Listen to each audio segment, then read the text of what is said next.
It is my pleasure to welcome you all here today. Our thanks to Arthan for organizing this event, and Just Jobs Network deeply appreciates the opportunity of being able to collaborate with Arthan on this discussion and our broader portfolio of work together. Of course, thanks to our panelists, who I'll be introducing in a minute, and to all our participants. So, of course, I have to start by saying a very happy Women's Day to all, men and women. Women, because it's International Women's Day, and men, because let's face it, where would you be without us? So this is a happy day for all those that are here. We're here today to discuss the impact of climate change on agricultural livelihoods of women. And this is an issue of tremendous importance for many reasons. India has an ailing labor market, and one of the key indicators is a low and declining female labor force participation. Less than 1 in 5 women are in the labor market, which means that less than 1 in 5 are either employed or looking for work. All the rest are out of the labor force altogether. Roughly 60% of women are employed in agriculture, but it is a well-known fact that national statistics actually don't capture the full scale of women's work in agriculture. Many women are unpaid family workers who work for no remuneration in relative-owned or operated enterprises. In many ways, women's work and their significant contributions to the economy are still invisible, especially when it comes to data. So aside from the fact that we have a low and dropping female labor force participation, aside from the fact that we have a disproportionate number of women that are employed in agriculture, often in very low value add jobs whose work is often invisible, there are also very deep disparities between the work that women have access to relative to men, and there's a significant gender gap in agriculture. Among casual workers, women's wages are as much as or at least 30% or more lower than male wages. Women tend to get fewer days off and rarely get paid the government-mandated minimum wages. So this is one side of the story of women in the labor market, a very kind of broad brushstroke picture of women in the labor market. The other side of this story is the fact that women fare far worse in times of shocks than others in the economy. And we've seen this with COVID, where women have been impacted adversely. And we know that this also stands to be the case with climate change.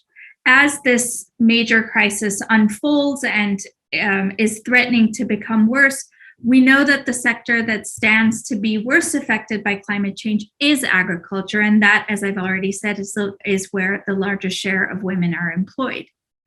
To help us understand what exactly this means and how to address it, it is my pleasure today to welcome 3 panelists with deep expertise and experience. So I'll go ahead and just introduce all 3 of you, and then we'll engage in a question and answer session, because I think our participants, our audience, could really benefit from your experience and expertise. So first, we have Ms. Jaskiran Warwick, who's the project lead Food Innovation Lab, Food Systems Initiative of the World Economic Forum. We have Mr. Zulfikar Haider, who's the Chief Strategy and Program Officer at the Azim Premji Philanthropic Initiatives. He brings over 25 years of experience in sustainable livelihoods and local democratic governance in India and Afghanistan.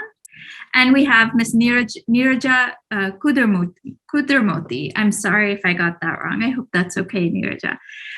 Who's the State Program Officer, Transforming Aspirational Districts program in Chhattisgarh, and which is a partnership between the Ministry of Home Affairs and the Government of India and the Transforming Rural India Foundation. So welcome to all 3 of you. Thank you so much for taking your valuable time to be with us today. So Jaskiran, let me start with you. Could you kind of unpack the kind of broader narrative about the challenges that women face in agriculture, particularly with this unfolding and accelerating crisis of climate change? And how is their situation and the challenges that they confront different from men?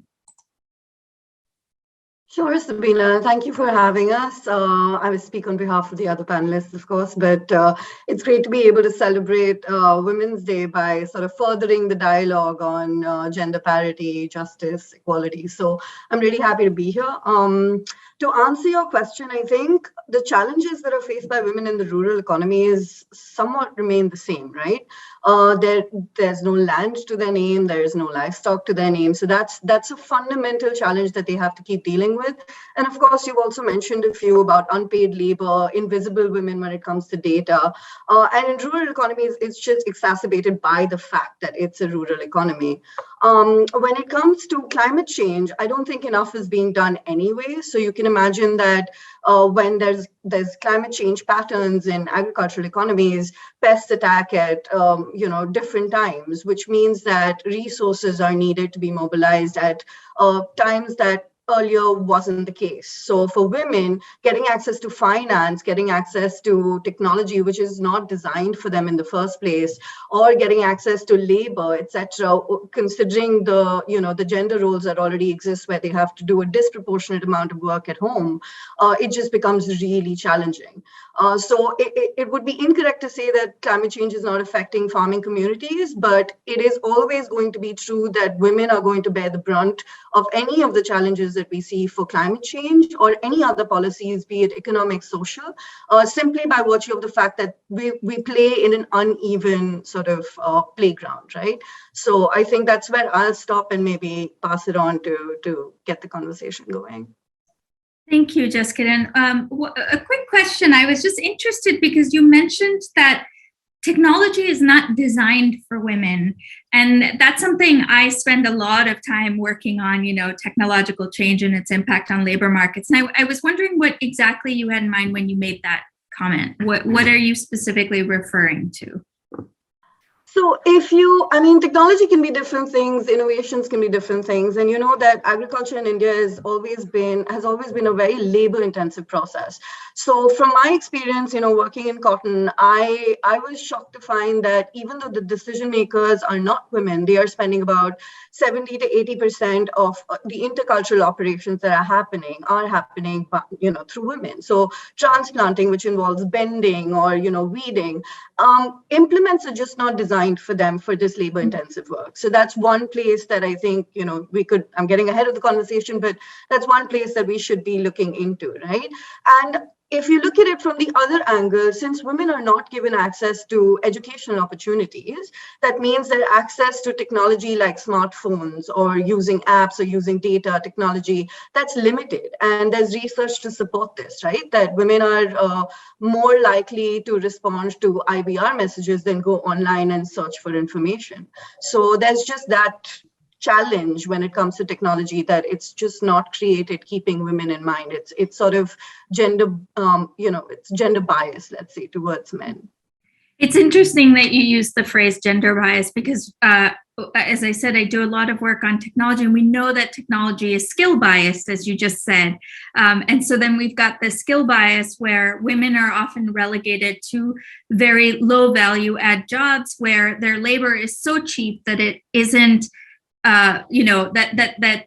farmers that are hiring women laborers don't need to let them go because technology is still more expensive. So either they're relegated to these very low value add jobs, or if they are in higher value add jobs by chance, technology is skill biased. And so as technology comes in, it still makes it difficult for women to either access those jobs that are still remaining, and definitely leaves them susceptible to technological disruptions. So we've got skill bias and we've got gender bias.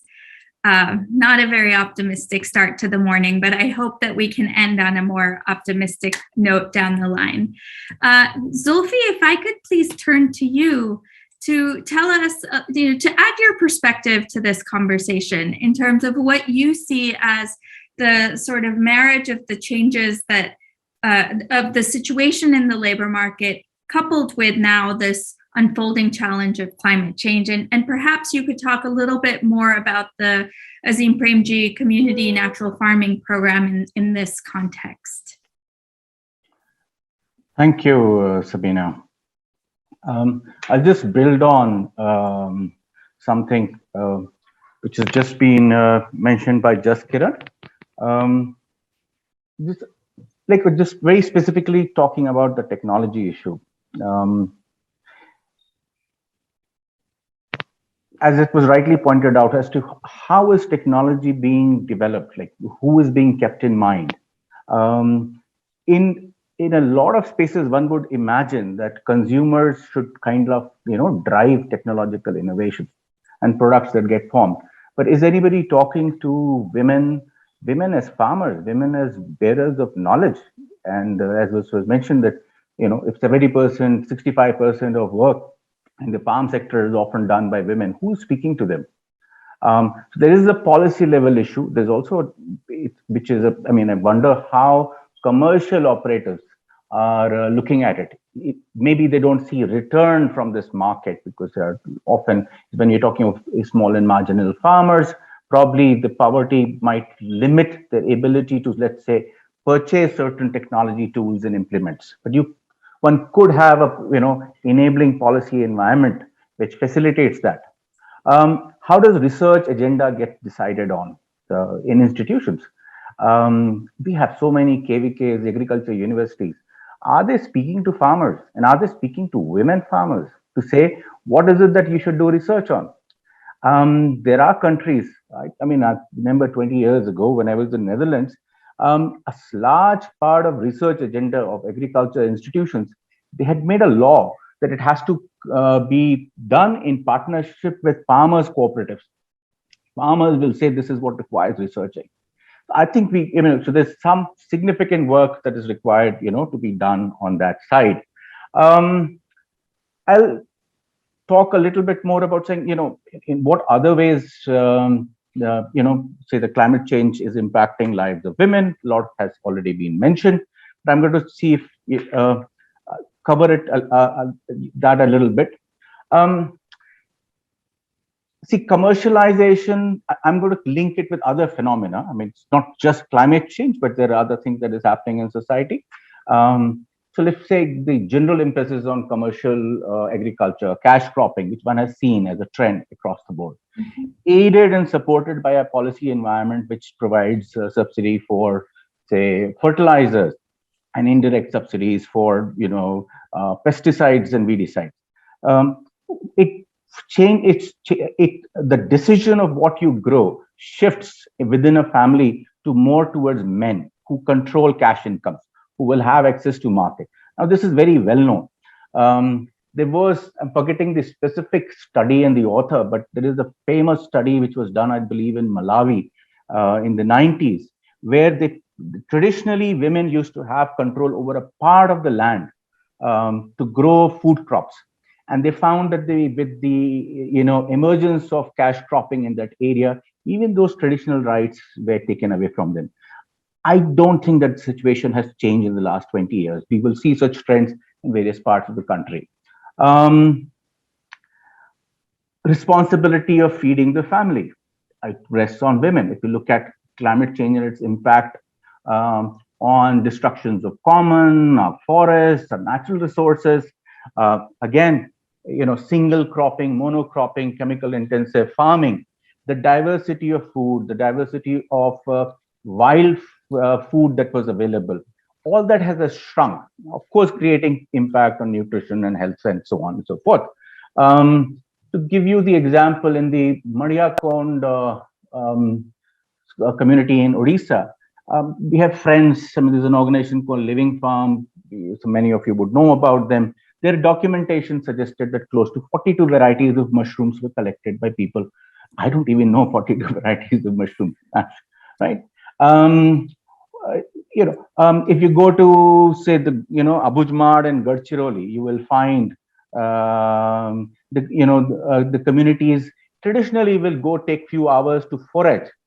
I'm just giving it as examples, say, from an ethnographic side, how gender roles have been there and what has allowed women And so it is young women and women and children who will go out foraging, and they will come back with a basket of varieties of, tubers, foods, berries, fish, whatnot, as the part of the food basket. All of this is today threatened. Like weeds, for example. Weeds are not weeds. I mean, there's a lot of what we call as weeds are foods in various societies. This is all disappearing as a result, and it places a certain burden on women to be able to feed the family. I mean, we are still working within the boundaries of the gender roles that are ascribed in society, but we know what the stress on water, on groundwater exploitation, disappearance of surface water is creating in terms of fuel, fodder, access to drinking water, increasing time for women to a number of hours they spend on this. Yes, the Jal Shakti mission and now the movement of the government to try and get tap water supply in homes. At one level, it's a great thing. It reduces drudgery. I hope we simultaneously pay attention to source sustainability as well. Yeah, definitely. I mean, land title for women it is an important move. Issues of inheritance, many people are trying to address. The law, for example, the amendment, I think 2005 or 2006 on the Hindu Succession Act, for example, it says that women have access to rights. Even in the Muslim law, it talks about, women have certain right to parental property, even if it is less than the son. But the fact of how it actually translates on the ground, it's not. I mean, how many women will go and fight against their brothers or their parents, but through litigation? So the reality is still very different from this. So a lot of work needs to happen on that front. Let me just shift to talk a little bit about what, let's say, sustainable agriculture or natural farming effort. And I'll take the case of Andhra Pradesh, where we are partnering with the government of Andhra Pradesh over the last 5 years to build a very large natural farming program. And what's the some interesting indicators emerging from there.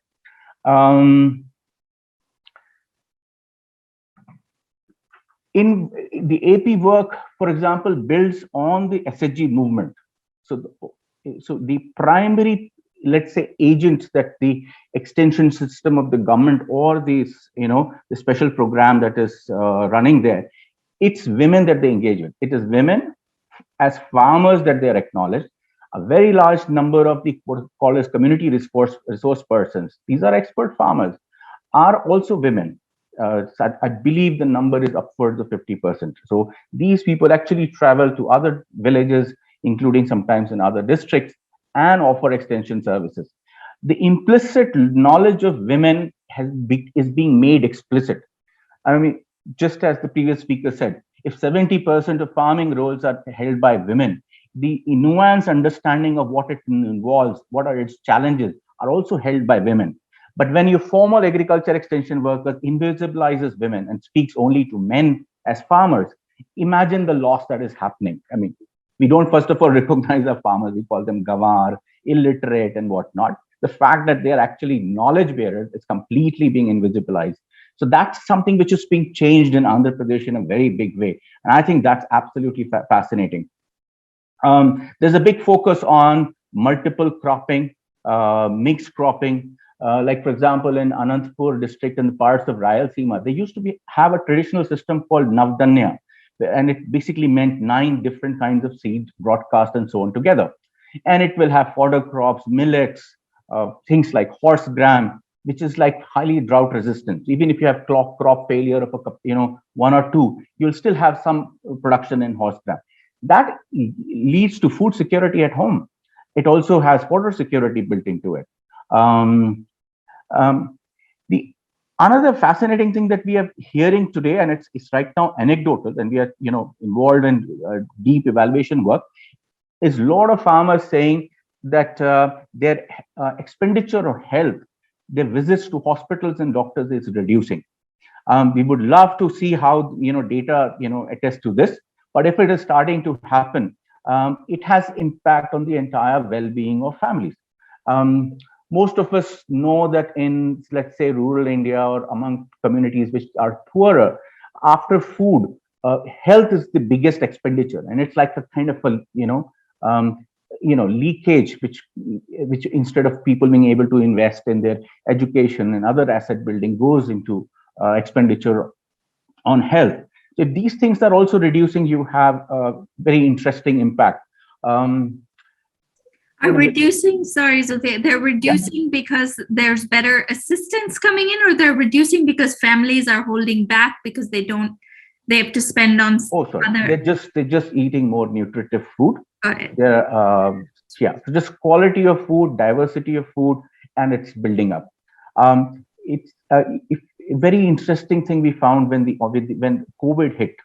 A large number of farmers started, shifting to food cropping rather than commercial crops. In especially areas where, let's say, some NGOs had interacted with farmers. I mean, we'll have to see what large-scale data tells us, but this was, seen in many pockets. Very interesting. It's just the quality of food that impacts. But it's also, sorry. Sorry, go ahead, Zulfi. Your last one. Yeah, so there is also some new challenges which have been thrown up, which we will need to address, say, in the case of Andhra Pradesh. For example, sustainable agriculture, these kind of practices has also resulted in increase in household labor deployment. It's more labor intensive today, but our sense is that over a period of time, when nature itself start working, as in the soil biota and microorganisms develop, the amount of work that is required will reduce. Secondly, currently there's a lot of narrative saying everybody produces the biofertilizers and biopesticides. Some farmers are holding back because they say, look, if we have a market solution, a place where we go and simply buy a biopesticide, it solves a problem. So I think these things are starting to happen. Some entrepreneurs have come in. So those shifts will be needed. We have to recognize that labor is scarce, and if you are especially expecting, local production at household level of some of these, inputs, this burden often shifts to women. And I think this, so some women are coming together and collectively producing some of these inputs. I think Zulfi, I think we'll come back to some of these issues because you've given us so much information. And, some of the things that stand out to me is just leveraging the knowledge and experience of women, as in the example in Andhra. I also think it's very interesting as you enlightened us about how the shift to cash cropping has an adverse impact on the employment of women. I think the flip side of that is also as climate change kind of ravages agriculture, where do women find their place in other labor markets? Do displaced women workers find their place in other sectors? Where, how, if? I also think that the realities of the many issues you laid out on the table, access to technology, access to land, which also sort of build on some of what Jessica has already mentioned. I think those are also very, very important and relevant points. Also, just speaking to you, my father is an agronomist. So, it brings back many of the conversations that I've had growing up with my father, who worked extensively with women in many countries, women farmers in many countries. So thank you for those enlightening remarks. And on the specific issue of food and nutrition and what this means for women's employment and the impact of climate change on women's employment, Neerja, if you could share your experience and your expertise on this issue in particular, because I know that that's an area where you've worked extensively, as well as on millets specifically. So if you could enlighten us with your experience, that would be great. Thank you so much, and a happy Women's Day to everyone. And the title itself, I'd like to go back to the title of today's talk a little bit because it's interesting. Because it talks about impact of climate change on agri-livelihoods and how women are centered within it. And somehow, there's an implicit underlying problem of nutrition that is common to all these three aspects of the topic. So it makes it very interesting. So farming used to be a way of life, agriculture used to be a way of life and identity, and now it has merely become an income generation activity. We look at it in terms of production and productivity, and we have reduced it to that somehow. So I think livelihoods, climate change, agriculture are very closely linked to each other. And what makes these linkages interesting is, I'm just going to put out some facts and then maybe we can take that forward. So 76% of the people get their daily nutrition from plants, and 80% of India's food is produced by women. But women are merely seen as cultivators and not farmers as of now.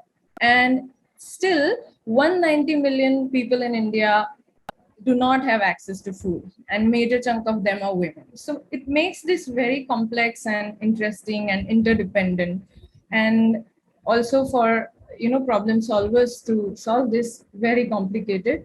Another fact is 80% of the farm work is undertaken by women, but they own only 13%. The numbers vary, of course, but the ownership is not there. And if you look at the impact of climate change, specifically, one farming household contributes to as well as is affected by at least one emission activity. And there's more the emissions, less is the nutrition absorption capacity of the crops, and less is the nutrition that the overall population gains. So it's really complex, and the production system, food value chain, the nutrition, they're very, it's a complex problem to solve.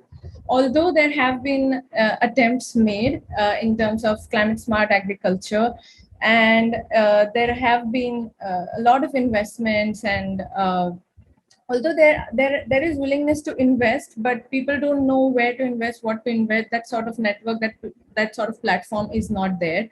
And I think food security, adaptation, and mitigations are the three very important aspects of climate change, agriculture, livelihoods, nutrition, and women. So we have to sort of find a linkage between all these. Now, when it comes to women, they play different roles. They are not looked at as a very productive asset in terms of generating income, but they are looked at more about community management assets and reproductive assets. So, and also women, because there are ownership issues, because they're responsible for more time consuming and labor intensive work. They are more vulnerable to the impacts of climate change. For example, if in case of crop failure, there's more work that they have to do. There's more burden of food provision for their families, or in terms of fuel shortage, let's say, because of climate change, then there's the whole burden of firewood collection falls on them. And like just Kiran also mentioned, and also Zulfi, that we do not have technologies for making their work easy. So and the pathways in a way that agriculture can impact nutrition also suggests that you have to focus on nutrient dense food production for household consumption, and also empowering women through targeted climate smart agricultural interventions if we have to make it sustainable. So there are since I've worked with the governments and through the government on policies and on the ground, I think the roles of the government is quite crucial. The starting step would be to recognize women as farmers and set policies in place accordingly. Apart from that, the investments that they make, there are so many financial barriers that do not allow women to sort of be a part of agriculture as such. So you have to remove those financial barriers, give them more safety nets, insurances. Also, if you, even Zulfi mentioned that the farmers field schools or the KVKs or the extension services that are extended by the core agriculture department, only 2 to 5% of them reach women. All the rest of the services, they tend to reach men. So, and the kind of knowledge these women have within them, we have to appreciate, and we have to have some measures to bring that out, not only for agricultural production, but also how it impacts nutrition. So, some ways to, build on that knowledge, contextual knowledge, as well as something that is very local, indigenous. The indigenous wisdom needs to be, brought out and put to use.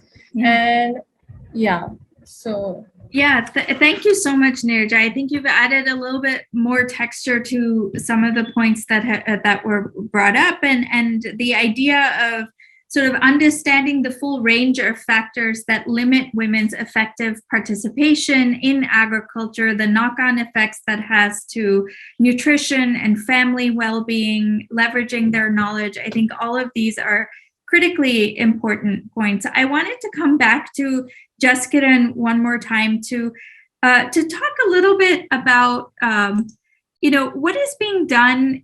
So to Nirja's point about bringing all three of these aspects together: climate change, women's economic participation, sort of nutrition, which I take to be kind of also a proxy for broader well-being, whether it comes to family welfare or children's welfare or household welfare. What is your sense of what needs to be done to kind of mitigate the impact of women, both the adverse impact on women in the labor market, but also tied to climate resilience? What needs to be done in these respects? Sure. I think the first thing is to acknowledge that not enough is being done, not for climate change, not for sustainable agriculture for the entire community, and definitely not for women in these communities. The second thing, of course, is then to have an action plan, right? Because that's what we have to discuss and move forward on. I think the first one Zulfi sort of hit on, which is that policies have to be made keeping in mind women. So they have to be need-based policies. You have to include them in these, policies that are then going to be able to affect them more than anybody else. I think there's a really great example again from Andhra Pradesh where way back in 2013, I think me and my colleagues were trying to decide on how to include gender empowerment in our, sort of KPIs for projects. And the challenge was that nobody really knew the answer back then. And one of the studies in Andhra Pradesh was, let's include the women and let them decide what is important to them to see whether or not their lives are changing. And that was novel to us. And we tried to incorporate that in our programs going forward, but it's way, way more easy to read about it on paper than it is to implement on the ground. Because women have a host of issues, and Nirja also sort of mentioned those, right? Extension services don't reach women because they're happening at a time when they're either busy in the farm or they're feeding their kids or they're finding food. When climate change hits, water sources are depleted, you have to go further to bring water back home. You have to go out searching for firewood.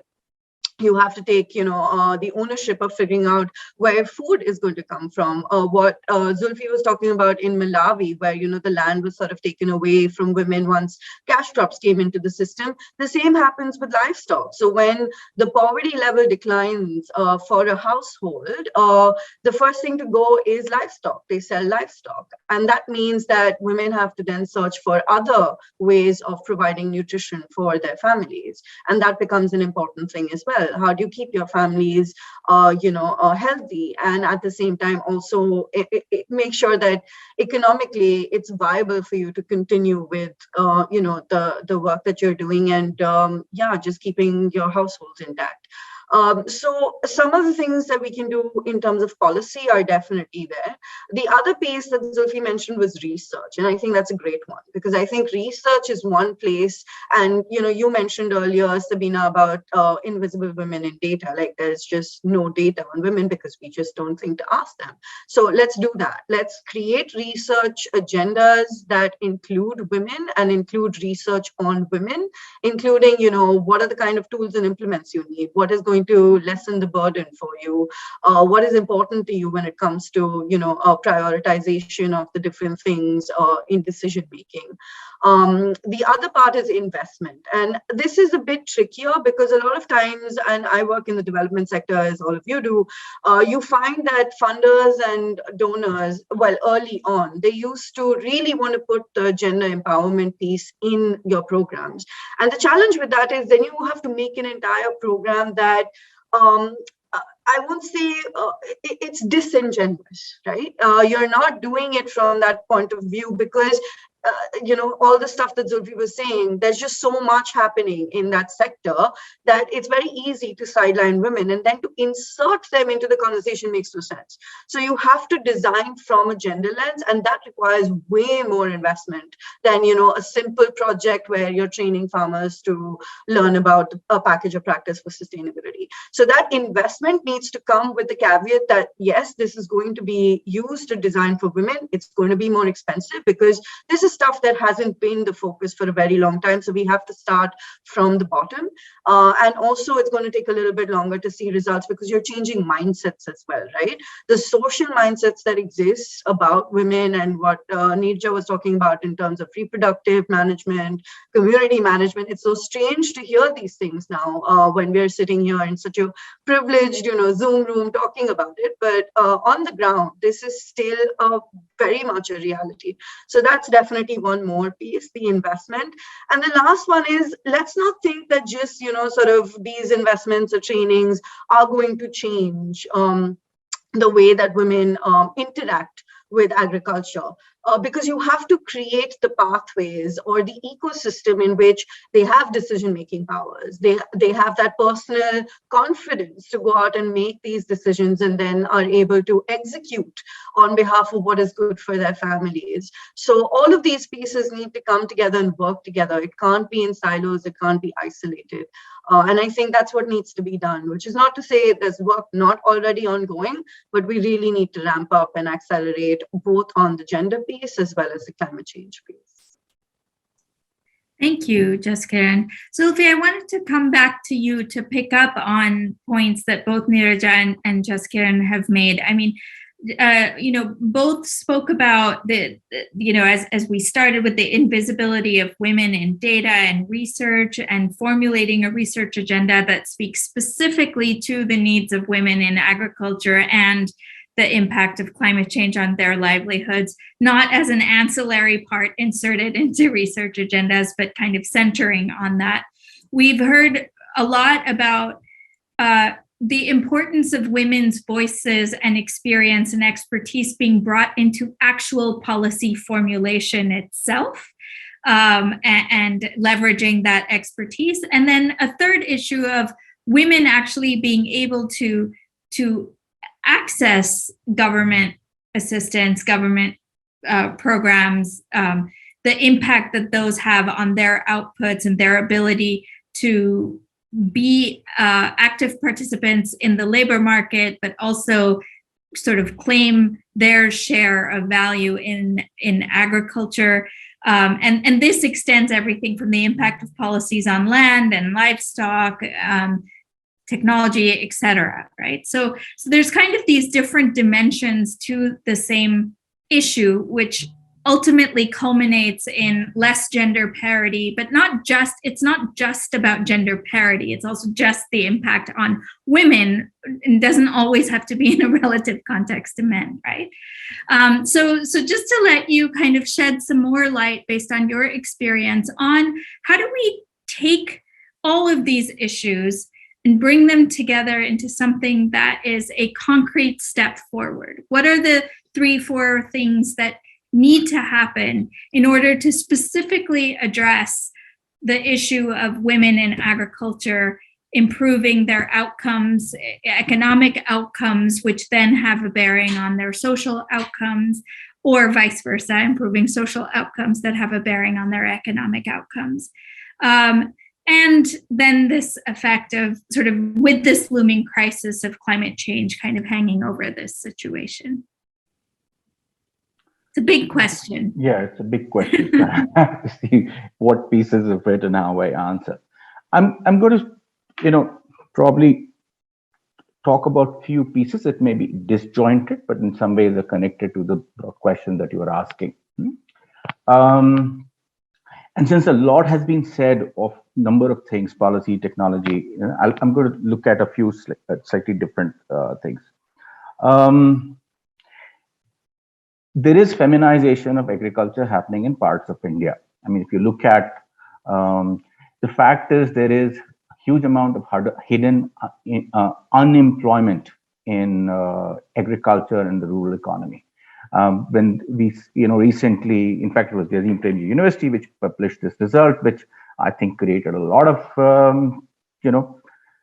discomforting moments, let's say, for the state, when it says that the unemployment figure in India has shot up, during COVID times and even earlier. I think the numbers were cited as 6%, and which is considered, highest in last some 15 years or 30 years, something like that. It was, I'm just forgetting my figure.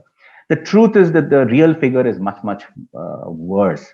As I said, this is hidden unemployment in agriculture sector. We will have to, unfortunately, find mechanisms through moving a significant number of our population out of agriculture into other dignified and gainful vocations. I'll come to that. I think there is one is the potential of recognizing new forms of jobs, new forms of entrepreneurship in the local ecosystem, which we are ignoring, and I think ignoring at the peril of our own collective future, especially if the looming climate change challenge. For example, since we talked about knowledge, we need a lot of people who understand, say, hydrogeology in a local area. So para-hydrogeologists, people who can manage and distribute water better. What about biodiversity? In fact, a lot of Adivasi communities have tremendous knowledge about the biodiversity, including use of every plant and various things. Can we recognize it as knowledge? Can we build on that? So I think there is a large amount of very different kinds of jobs and roles that need to be created, which husbands and manages our natural resources and things like even, let's say processing, value addition, marketing, and done at a local level. So that can create a, that's one kind of thing. I was talking about feminization of agriculture and the challenge it additionally poses. For example, women, if they don't have land title, how do you access credit? Because banks will require collateral and land titles. And if men have moved out of agriculture, especially if you look at Uttarakhand and various of the hill states, it's a huge issue. Tenancy, very large percentage of people. I mean, in parts of Andhra Pradesh, tenant farming is close to upwards of 90%. The main landholders have exited agriculture. It's tenant farming happening. Now, tenants don't have, let's say, there's no law which says against the land that you have done on sharecropping, you can get loans and credit. Can we change our policies and norms, especially from the banking side, to address this? And women are definitely very much affected because of this. Even in case of, when you have drought and hailstorms, compensation goes to the owner of the land. It doesn't go to the person who is farming the land. Imagine if I told you the figure, in parts of Andhra, 90% of people are tenant farmers. And you mean, in case of any agri compensation, nobody gets paid. So in fact, Andhra is the most progressive state. They're actually trying to address this and coming up with laws. I think that has already been passed to try and acknowledge tenant farmers in some ways. I'll look at something slightly different, which is, I think our big challenge is not being still able to recognize, our people. I mean, women, men, but women specifically as citizens. It's still some kind of a, I'll use this word, Mai Baap Sarkar. That's how we have operated. People and communities are petitioners. They demand favors. Bhai kuch kara dijiye, ye meri arzi hai, arzi laga rahe. No, they are right holders as the citizens of India. The basic social compact in a democracy is that, the principal is the citizen. Everybody else is the agent. And we are far away from this situation. And I think if that changes, I mean, it will transform everything. And And I'm going to link this. So if, so like we are also involved in making significant investment to try and make local democratic systems work better. The, the vision behind Panchayati Raj was something of that kind. It hasn't really manifested on the ground in the same ways. When we talk about Gram Sabha and participation, participation has its whole range. You can have a group of people sitting and you say, oh, we have counted you in. It's not. Sometimes people consult, sometimes we're just telling them ki hum ye karne ja rahe hain. And very few people speak. If we look at caste, gender, and other kind of dynamics in society, who really has a right to speak? Who can speak in forums? Women in certain parts of India will remain sitting in a gungat and not speak because unke jeth और बाकी लोग बैठे हुए हैं. तो बात कौन कर रहा है?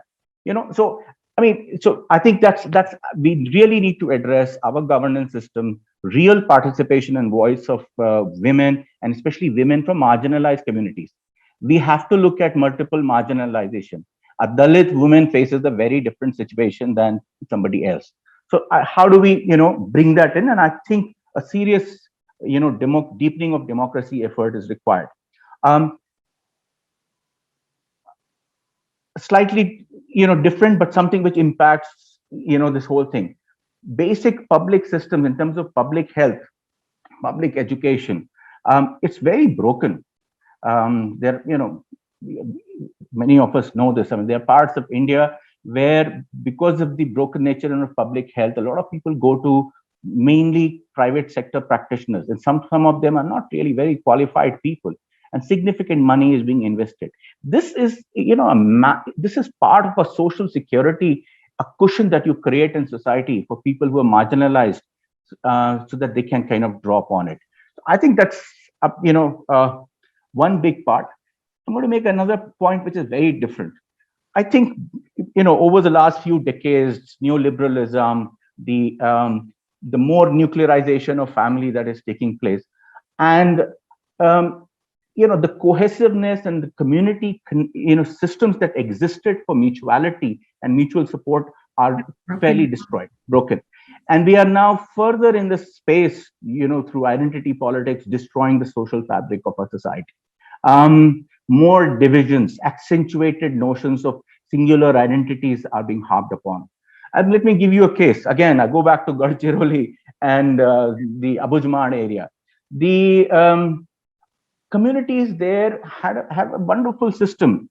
On any event, either as marriage or some other function, they invite people home, and everybody brings gifts. So in fact, if there is a marriage, you don't have an expenditure.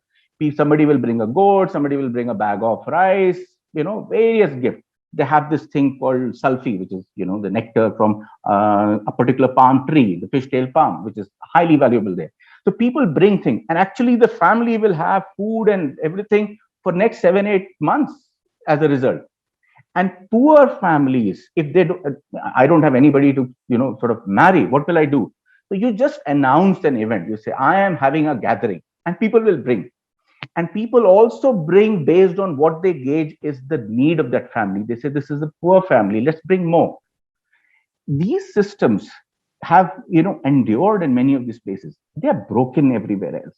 It is also broken because all other ways, natural resources, forest rights have been taken away.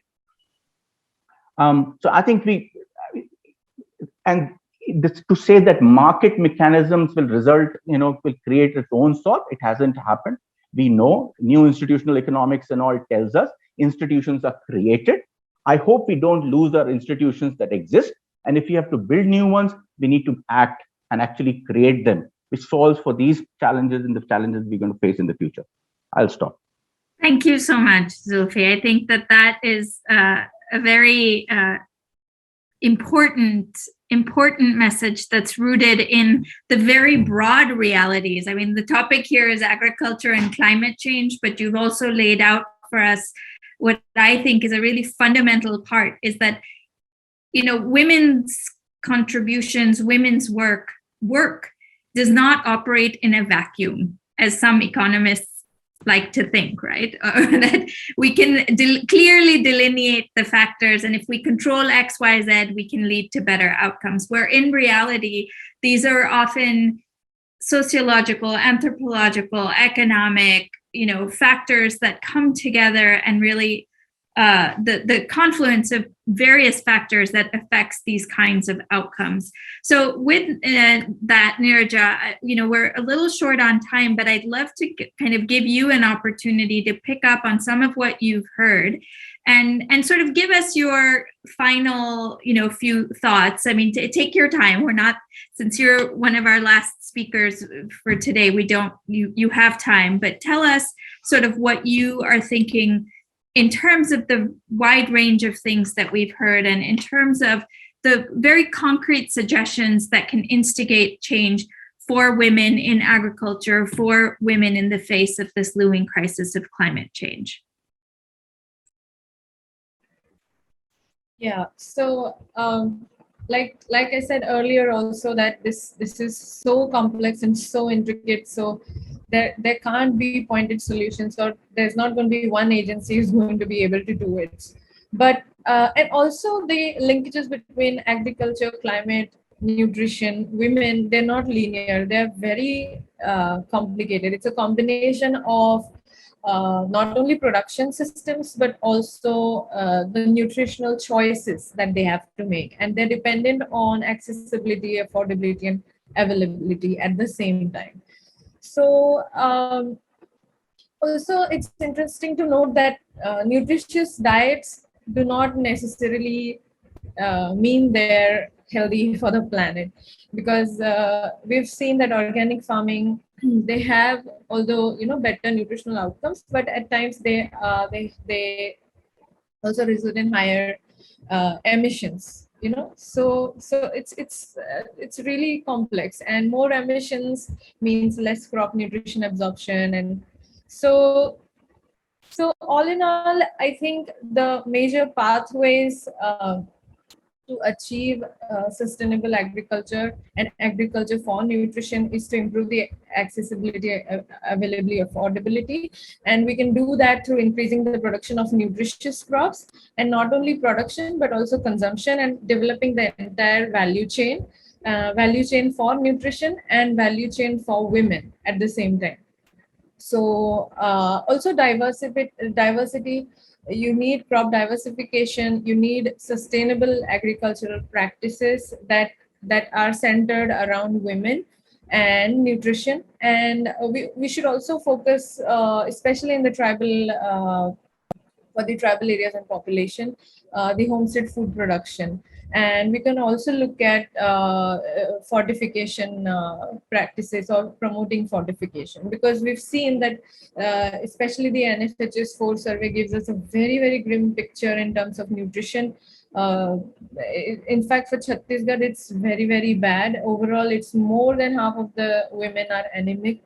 Women end up consuming fewer types of food. Access to nutritious food is also a challenge for women. So